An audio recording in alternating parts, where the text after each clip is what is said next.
want to shift gears now and move into, when we talk about green jobs, the emphasis there is really on the jobs. Where are the jobs, and what's the outlook for that? What does it mean for the state moving forward? And so we wanted to be able to have a chance to hear both more from an economic development standpoint, what the outlook looks like in certain areas, and then also hear from some employers. And so we have a couple of sessions next to talk about that. And when we talk about green jobs, it's that can cover a lot of territory. So we don't want to we could make this into just an academic symposium talking about economic development in all these different fields. So this is really just one example. We have Paul Quinlan here from the North Carolina Sustainable Energy Association, who's going to be able to talk about one aspect of that. But we recognize this is a piece of the puzzle, but this just gives us a sense of how things are changing, and not just in a hypothetical way, but really on the ground, what some of the projections are for growth in this area. So, Paul, do you think you can help us out with that?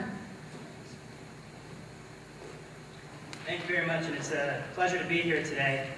A couple of years ago, a year or two ago, when the Code Green Initiative was announced, I was very excited to learn that the North Carolina Community College system was going down this path. Some of my work with the North Carolina Sustainable Energy Association focuses on workforce development. And that's the first update I've seen, so I'm very excited to see the progress, and it's very exciting to see where this project is going. For those folks not familiar with my organization, we're a 501c3 nonprofit. We're based out of Raleigh, North Carolina, but we work statewide, and our mission is to promote a sustainable future through renewable energy and energy efficiency, and we do that by working on public policy, education, and economic development. One of the things that I'm pleased to be here today to talk about is one of our projects that we do is an annual survey of renewable energy and energy efficiency firms in the state of North Carolina, try to get a sense of where the jobs are, where the employment is, where the companies are, and where some of this stuff is going in the state of North Carolina. Before diving into that, though, just want to maybe put some context of what are green jobs. Ever since about 2008, that's been a buzz phrase. A lot of conversation about what does that mean, how do I get them, where do I find them, and also just looking at some trends both in U.S. and North Carolina. And then towards the end there, I want to talk about energy efficiency and offshore wind. These are two areas that the North Carolina Sustainable Energy Association thinks that Eastern North Carolina has very strong opportunities, and we'll discuss why that is in a little bit. So to get started, we look at green jobs in kind of two ways, and the Department of Labor recently has come out with some comments on this. The first part is producing the goods or services that benefit the environment and conserve natural resources. That's one part of the green job equation. And you can see in September of 2010, Bureau of Labor Statistics came out with their definition of what a green job was, and this was largely stemming from the conversation in 2008 when everyone was trying to figure out what is a green job. So the government has their definition now of how they look at it. And you can see there's a number of things in there: energy efficiency, pollution reduction. And that bottom piece of the slide here, that's my addition. I'd argue that there's different shades of green. Kind of exists along a spectrum.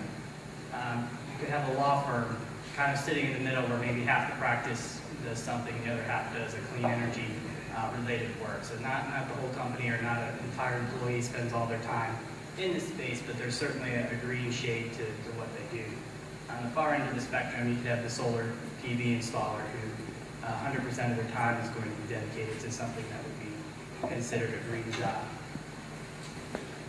On the other side of this yin and yang that I have here, it's workers and duties that involve making establishments or production processes more sustainable. So that's finding efficiencies, which in turn have an environmental benefit and a societal benefit.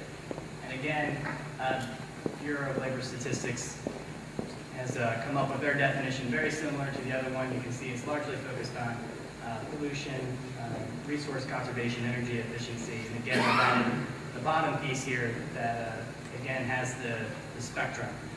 Some firms have hired sustainability managers where that's what they do all the time, is think about how do they put that lens on every day and think about how do we make this business more efficient. But a more traditional facilities manager might do that when they're paying the energy bill, but dealing with other problems day to day, and not always have that lens or thought process. So again, we see a spectrum there. And it was mentioned this morning, this bottom piece here is not included in the government's definition, but a lot of folks are looking at green jobs that pay a living wage and also offer career advancement. So there is that ladder for advancement and opportunities going forward. So that's when I use the term green jobs, that's how I think about it. And we've seen a lot of studies that have come out in the last couple of years. I think Pew has done a nice job of kind of capturing some of that. They call it a clean energy economy study.